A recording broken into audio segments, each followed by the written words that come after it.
Tonight marks exactly 3 years since a destructive EF3 tornado hit northwest Arkansas. It touched down in Fayetteville, then moved north for more than 5 miles into Springdale, leaving scenes like this at George Elementary, where a gymnasium and nearby homes were completely destroyed. In total, the National Weather Service says the tornado traveled 5.2 miles and was up to 350 yards wide. Now here's a look at surveillance video that was captured 3 years ago, showing the moments when the storm started to strengthen in Fayetteville, and the tornado began at 4:04 a.m., moved north of Johnson, and ended at 4:12 near Emma Avenue by the Springdale Airport. Soccer or football, it's one of the world's most beloved sports. The Marshall Islands was the last country in the world to get a national soccer team, and now it's making its international debut in northwest Arkansas. 5 News reporter Parker Abels explains to us how it was multiple Europeans that helped get the team started. Marshall Islands finally has a national soccer team in place, as they are currently working to start competition. A few of the people in charge of the team aren't who you'd imagine. They're United Kingdom citizens, but how did they get involved in the soccer team on the other side of the world? We came across the article that was in The Athletic by Shem Levi. I came across the article whilst also doing some coach education online. From that, we tracked down Shem Levi, the president of the Soccer Federation of the Marshall Islands.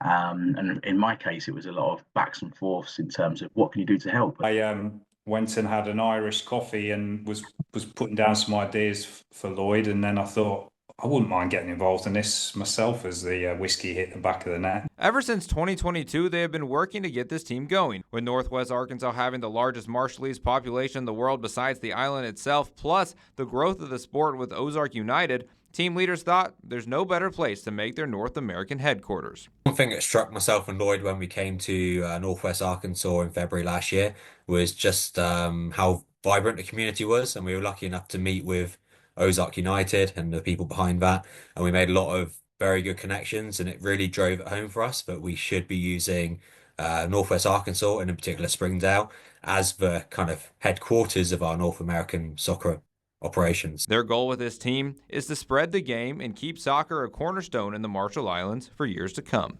But for us, we wanted the game to be sustainable. We want kids to play. We want to be able to develop it properly, and that it's not just going to be one thing and then it dies off. We want to be here for a long time. Covering news where you live, Parker Abels, 5 News. Looking ahead to later this week, the search for the next Fort Smith superintendent will continue. The Board of Education is set to interview the 3 finalists. Mary Mahan will interview on Tuesday, Annie Markfield on Wednesday, and Jason Black on Thursday. Marty is currently Deputy Fort Smith Superintendent, and Ann Markfield was previously a teacher at Southside High School, and Markfield is the Assistant Superintendent in Pea Ridge. All 3 candidates will be interviewed in an executive session. New tonight, a staple in the community was vandalized with harsh words across their sign. At the Samaritan Community Center in Springdale, someone climbed over the fence, changed the words on the outside sign, but we do want to warn you, some people may find these terms very offensive. Executive Director of the Community Center, Debbie Rambo, received calls about their sign that has derogatory language right there on your screen. Rambo says this has never happened before and is confused to why their organization was targeted, especially since their organization does so much to help the community. I think there's just a lot of animosity in our country. There are a lot of people who don't understand necessarily the purpose of organizations like ours. I would love nothing more than this person to come in and let me give them a tour and tell them about the people we serve. I mean, they are good people who just need a hand up. And I think a lot of that is just lack of knowledge on their part. Now, the sign is already switched back to normal, but Rambo did file a police report for trespassing and vandalism. Bentonville is making a name for itself as a premier destination thanks to a surge in events and growing cycling scene. 5 News reporter Jose Carranza shows us what's driving the boom and what's next for Bentonville. Bentonville isn't just growing, it's thriving. Pushing the city as a tourism destination, Visit Bentonville says events are feeling a significant economic impact. I think the increase in the number of events, we went from 215 events to 310 events.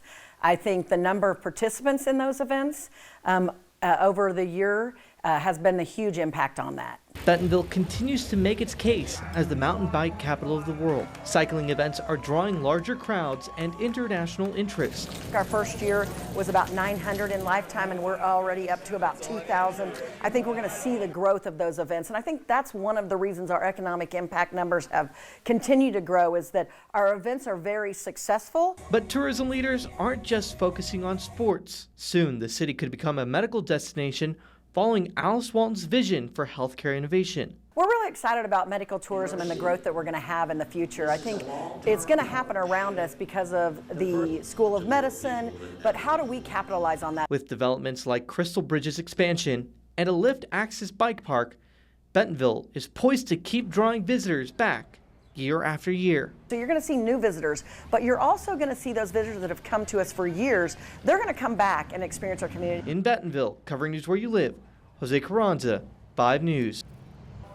Today was the first day of Sundays on the Square. The event has the same format of first Thursdays, but was moved to Sundays going forward. The goal is to use the weekend to bring in more families and boost local businesses. Truthful, the majority of these events are to really highlight our business community. Our small businesses are some of the most fantastic things, and to be able to have that many retail and local bars and restaurants that are unique and special to the entire region, but especially for Fayetteville, this is what we're hoping to accomplish, is to bring people downtown to shop local, support small, and to help strengthen our downtown even further.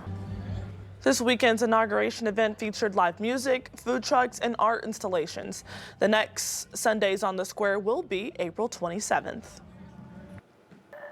2 names were added this weekend to the Arkansas Fallen Firefighters Memorial at the state capitol. Philip Christian of the Fort Smith Fire Department and Jim McCammon from the Harrison Fire Department were added to the memorial this weekend. The memorial honors those who died in the line of duty, and they make up the now 131 names on the wall, the first of which dates back to 1889.